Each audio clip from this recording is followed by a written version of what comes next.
The late afternoon sun painted the Texas sky with shades of orange and purple. But for Miguel, the beauty of dusk dissolved into a veil of terror. His 60 years, spent on the road, had never prepared him for the vision that assailed him. There, on the edge of the old iron bridge, a structure that seemed to defy gravity only by force of habit, Miguel felt an icy chill. It wasn't the wind whipping through the cabin, but the clear image, the agonizing groan of twisted metal, the bridge collapsing, and his truck, with its heavy load, plunging into the dark waters of the Sabine River below. The smell of rust in the air seemed to mix with the scent of wet earth and death. The steering wheel felt like it was burning in his gloved hands, and a sharp buzzing filled his ears, drowning out the roar of the engine. He squeezed his eyes shut, but the scene persisted, etched into his mind with terrifying clarity. The weight of the premonition was more crushing than the very cargo he was transporting. Miguel, a retired truck driver with a face scarred by 1,000 roads and a stubbornness that seemed carved from granite, had accepted what he swore would be his last load.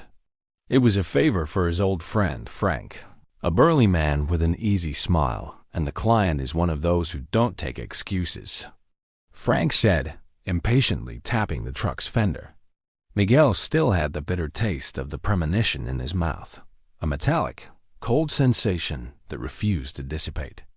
It was County Road 212, a winding, bumpy path that snaked through isolated rural areas, full of farms and open fields. "It's Miguel. I have the load for Houston. I need to change the route. The bridge on Old River Road isn't safe. I have a very strong bad feeling." On the other end of the line, the dispatcher's voice, a young man named Kevin, sounded irritated and impatient.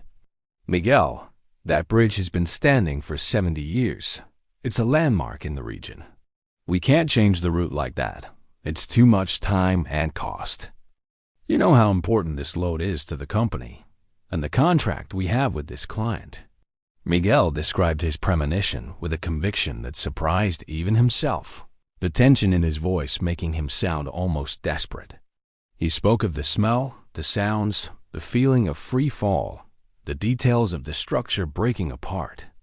Silence from the other end of the line was his only answer for a while, a heavy, disbelieving silence.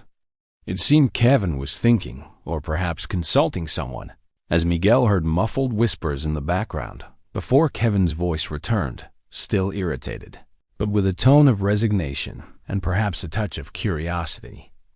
"All right, Miguel. But if there are any significant delays, or if the client complains for any reason, the responsibility will be yours. And don't come to me with any more of these vision stories on other trips." Miguel felt a sudden, immense relief, a huge weight lifting from his shoulders, allowing him to breathe deeply. Frank still looked at him as if he had gone mad, but Miguel knew he had made the right choice. The smell of gasoline and burning rubber seemed more accentuated now, and the sound of cars passing on the highway seemed like a distant chorus, almost inaudible as Miguel shifted gears, turning the truck onto the detour, entering the darkness of the secondary road. It would add at least 3 hours to the trip and consume extra fuel, which was a problem for the trucking company's tight profit margins. Frank scoffed, exasperated, running his hands through his hair. "The company isn't going to like this, Miguel. They're strict about routes and costs. They'll think you're completely crazy, or that you're trying to waste time for something else." Frank's pressure was palpable, almost overwhelming, but Miguel stood firm. Cold sweat trickled down his forehead, even with the truck's air conditioning on full blast. The image of the bridge collapsing was so real, he could feel the icy water rushing into the cabin, the smell of mud and imminent suffocation. "No, Frank, not over that bridge." His voice was hoarse, barely a whisper, almost inaudible over the constant rumble of the engine. Frank frowned, confused, his eyes narrowed in the growing twilight. "What are you talking about?" "It's the fastest route, Miguel. You know that bridge like the back of your hand. The old iron bridge has been standing since the 30s. It's withstood hurricanes, floods, everything. and a grumpy sense of humor, who managed a small but respectable trucking company in a Dallas, Texas suburb. The late afternoon sun, a brushstroke of warm orange and purple hues, painted the Texas sky as they stood by the side of Highway 80, the truck purring softly. The air was heavy, with the acrid smell of dust kicked up by passing cars and the familiar pungent aroma of diesel from Miguel's own rig. So, Miguel, let's get going. This load of highly sensitive electronic components for Houston is on a tight schedule. Miguel shook his head slowly, his eyes fixed on the old iron bridge stretching over the Sabine River, a dark and skeletal silhouette against the dying sky. The structure looked like a sleeping monster, its rusty pillars plunging into the dark, murky water. I saw it, Frank. I saw the bridge collapse. The twisted metal, the cable snapping, the truck ... Everything going to the bottom of the river. The water was cold, dark, and the sound. The deafening sound of metal tearing apart still echoes in my ears like a cry of agony. Frank let out a disbelieving laugh, a brief echo in the quiet of the road. But Miguel's serious expression, the paleness in his face, and the almost imperceptible tremor in his hands made him stop abruptly. "Are you telling me you had a vision, Miguel? At your age, after so many years on the road?" Miguel nodded, his eyes welling up with a genuine anguish that Frank rarely saw in his friend. "I'm not going that way. We're taking the detour, no matter how long it takes." The detour was infamous among local truckers, a route of last resort. He picked up the satellite phone, a robust, old model, and dialed the trucking company, his heart pounding in his chest, a dull drum in his ears. The detour was everything Miguel feared and more. The dust kicked up by the truck's wheels formed a dense cloud in the rearview mirror, a reddish-brown curtain that swallowed the arid Texas landscape, clinging to every dry leaf and branch. By now, we could be in Houston, already unloaded, and maybe even at our hotel, getting some decent food. Once, a bright idea unexpectedly darted across the road, forcing Miguel to brake abruptly. The smell of burning rubber filling the cabin, the sound of crickets and cicadas in the brush was the only accompaniment to the truck's mechanical symphony, a monotonous, hypnotic melody that stretched for hours, occasionally punctuated by the distant, ghostly howl of a coyote. Miguel felt the weight of his eyelids, but fear kept him awake, his senses sharp, alert to any sign of danger.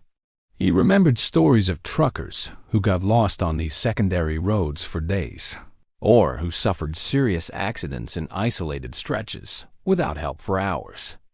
The solitude of the road was almost as oppressive as the premonition. He turned on the radio, but static was predominant. Only a few distant stations playing melancholic country music and inaudible local news. The thought that he could have avoided all this, that he could be sleeping in his bed right now, haunted him, but he knew he couldn't have done otherwise. The vision was too real, too vivid to be ignored, a burden he carried with every mile. The smell of damp earth and rotten leaves, which occasionally came from small streams hidden in the vegetation, only reinforced the feeling of being in a strange place, far from the safety of the main route, and the loud screech of the tires echoing in the silent night. Frank yelped, startled, hitting his head on the dashboard, but Miguel just gripped the steering wheel tighter, his heart pounding erratically, a frenzied rhythm in his chest. "See, Frank? Fate wants to get me one way or another," Miguel muttered, more to himself than to his friend, his voice hoarse with exhaustion and fear. Frank just shook his head, incredulous, speechless in the face of Miguel's stubbornness and the almost unbelievable occurrences. Miguel just shook his head, his eyes fixed on the uneven road, which seemed to stretch into infinity. The vision of the bridge collapsing was still fresh in his mind, a constant reminder of the danger he had avoided. With every mile that separated him from the old iron bridge, he felt a faint, almost imperceptible relief, but the tension persisted, a tight knot in his stomach, a nagging feeling that death was only postponed, not avoided. The sun began to set again, painting the sky with dramatic shades of red and orange. But the surrounding landscape looked desolate, with dry shrubs, thorny cacti, and a few twisted trees dominating the scenery, casting long, ghostly shadows that danced in the increasing darkness. The road, little more than a dirt track, was riddled with treacherous potholes and loose stones that made the truck's suspension groan and creak in protest with every jolt. Miguel felt every impact in his spine, a searing pain that shot from the base of his back up to his neck, radiating to his tense shoulders and hands gripping the steering wheel. The air was hot and dry, and the wet earth smell from the Premonition had been replaced by the pungent odor of dust, dry brush, and the faint aroma of burnt oil from the truck's overheating engine. The silence in the cabin was broken only by the constant, heavy rumble of the engine and Frank's muffled curses, as he grumbled about Miguel's madness and the invaluable loss of time and money. "I told you, it was going to be a pain, Miguel," Frank complained, wiping sweat from his forehead with the palm of his hand, his face streaked with dust. The faint light from the truck's headlights barely illuminated the road ahead, and with every sharp turn, Miguel expected to encounter a new obstacle. Night advanced, and the temperature dropped sharply, bringing with it cold, damp air that seemed to penetrate his bones, even through Miguel's heavy clothes and jacket. Dawn arrived, and with it, a dense and mysterious fog that swallowed the landscape, transforming the world into a gray, indistinct blur. The distant lights of the few farms that dotted the countryside completely disappeared, and the road seemed to stretch into nothingness, a white veil that obscured everything. It was a local news station, and the announcer's voice cut through the cabin's silence with an urgency that made Miguel's heart pound, beating like a disjointed drum. Breaking news: the collapse of the old iron bridge over the Sabine River on Old River Road near Dallas has just been confirmed. However, this relief was mixed with a deep dread and a sense of vulnerability. He had cheated death once, yes, but he knew that fate was a stubborn adversary, one not easily defeated. The feeling of having averted a tragedy was overwhelming, a bittersweet victory, but the knowledge that death had sought him out and failed, only to hide in the shadows, deeply disquieted him. The smell of water and metal, which he had associated with his own death in the Premonition, now seemed to have a new meaning, a dark confirmation of his vision and the inevitability of what could have happened. The temperature in the cabin seemed to have dropped even further, and Miguel pulled up the collar of his jacket, feeling a cold that didn't just come from the air, but from a sense that he had only postponed the inevitable. He had survived, but the feeling that fate was still watching him, waiting for the right moment, remained an invisible burden he would carry from now on. Authorities report that the bridge completely collapsed around 3 a.m. after the passage of a heavy freight train.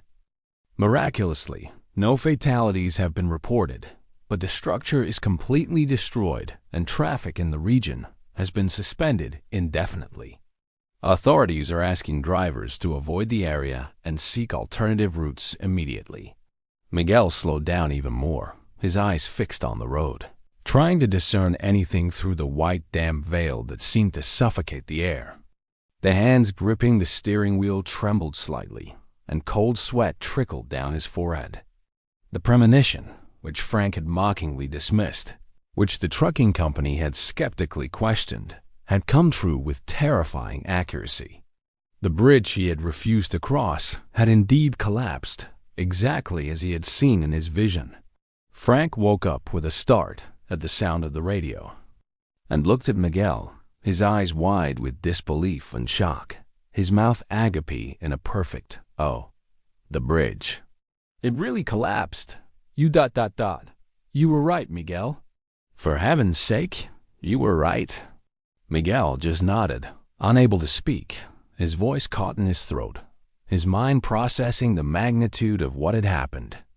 A heavy silence fell over the cabin, filled only by the constant rumble of the engine and the soft patter of fog against the windshield, like a ghostly whisper from beyond.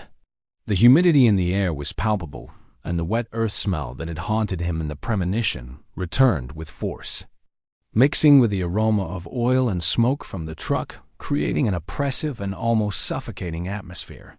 Frank slept soundly beside him, his head swaying gently with the vehicle's movement, oblivious to the tension consuming Miguel, who remained in an almost feverish state of alert. Miguel felt a mixture of extreme fatigue and a strange vigilance, as if every fiber of his being was on high alert, awaiting the next challenge fate might throw his way. Suddenly, the faint light of a portable radio, left on the dashboard, blinked intermittently, catching Miguel's attention. Miguel felt an icy shiver run down his spine, and a knot formed in his throat, almost choking him, preventing him from breathing. The relief Miguel felt was immense, almost suffocating, an indescribable weight lifting from his shoulders, allowing him to breathe deeply, the air seeming lighter, more breathable. The sun began to rise on the horizon, a golden disk that little by little dissipated the dense fog, revealing the Texas landscape in a new, warm, and promising light. The hours of travel on the detour, which had seemed endless and stretched by tension, finally came to an end when Miguel spotted the unmistakable first signs of Houston: distant skyscrapers dotting the sky, the constant increase in traffic, and the characteristic smell of a big city. However, Kevin's tone had drastically changed. The premonition had been overcome, the tragedy averted. He had defied fate and somehow won. The fatigue was still there, a deep physical exhaustion, but it was a good fatigue, the fatigue of a job well done and a danger avoided by his own intuition. He watched the farms and green fields stretch to the horizon, the small towns passing like blurs, feeling at peace for the first time in days, a tranquility that spread through every nerve of his body. The radio played soft country music, the melancholic notes mingling with the sound of the road, and the smell of freshly cut grass entered through the open window, mixing with the familiar scent of diesel and the sweet aroma of wildflowers growing on the roadside. This was his world, the world he loved and which, for a moment, he thought he had lost forever. He had escaped. Or so he thought, as the sun set again, painting the sky with shades of gold and violet, promising a peaceful and uneventful night, a peace he had longed for days. The feeling of victory was sweet, almost intoxicating, but a small pang of apprehension still lingered, a whisper that the game with fate might not be entirely over. The young man, who had previously been so skeptical and impatient, now looked at him with a mixture of respect, curiosity, and a strange apprehension, as if Miguel were a prophet or a magician. "Well, Miguel, it seems you have a sixth sense, or you're one of the luckiest men I've ever met. It could have been a total disaster for the company, and, of course, for your life," he said, shaking his head, still a little pale at the thought of what could have happened if Miguel had ignored his vision. Miguel just shrugged, a tired smile on his face, but a glimmer of triumph in his eyes, a silent acknowledgement of his own intuition. Frank, still a bit pale and visibly shaken by the news of the bridge, which he himself had mocked, finally admitted, "You saved me, Miguel. I would never have believed in a vision if I hadn't heard it on the radio with my own ears after so much stubbornness." The aroma of dust and dry brush was replaced by the scent of hot asphalt, the sweet smell of pollution, and the inviting aroma of fresh coffee coming from a roadside diner, mixed with the smell of car exhaust. The noise of urban traffic began to fill the air, a chorus of honking horns, roaring engines, and the incessant hum of city life, a stark contrast to the desolate and oppressive silence of the dirt road. Miguel felt an overwhelming relief, as if an invisible, heavy burden had finally been lifted from his shoulders, allowing him to breathe deeply, the city air seeming lighter, more breathable. They delivered the load of electronic components to the Houston depot without major issues, although with several hours of delay, which the trucking company dispatcher, Kevin, didn't fail to mention. On the way back to Ribera Pires, the Texas landscape quickly passing by the truck window, Miguel felt a lightness he hadn't experienced in a long time, perhaps since he first retired. Back in Ribera Pires, his small red brick house, nestled among leafy trees and a well-kept garden, seemed like a sanctuary of peace and familiarity. The smell of fresh coffee and the tempting aroma of cheese bread from Donna Rosa's kitchen, his longtime neighbor and confidant, greeted him as soon as he parked the truck in the driveway. Immersed in the quietness of home, decided it was time to take care of small repairs around the house. There was a loose tile on the back porch roof, something he had been putting off for weeks. A minor detail that now, with life back to normal, seemed urgent and unavoidable. Perhaps it was a damp leaf from the morning dew, perhaps moss growing insidiously on the tile, or just fate, in its relentless irony, intervening at the most trivial moment. His foot slipped and he lost his balance. The world spun in a blur, the landscape distorting into a swirl of green and brown. A muffled cry escaped his throat, a sound of surprise and despair, mixed with the sound of air being forced from his lungs. He instinctively reached out, trying to grab onto something, anything, but there was nothing, just the dizzying emptiness of the air. Gravity pulled him inexorably downwards, and for a brief moment, he felt the air whipping past his face, a sensation of vertigo and utter helplessness. The image of the bridge collapsing, which he had avoided with such cunning and determination, flashed in his mind with vivid, cruel clarity, a final irony. The sound of the fall was brief, a dull, muffled thud softened by the surprise. And the silent irony of the moment, which echoed only to the silence of the backyard, before life slipped away. The afternoon sun painted the backyard with a golden hue, filtering through the leaves of the trees and creating a play of light and shadow on the lawn, inviting activity. The singing of birds filled the air, a joyful symphony that contrasted with the mechanical and tense noises of the road. It was a perfect day to fix the roof.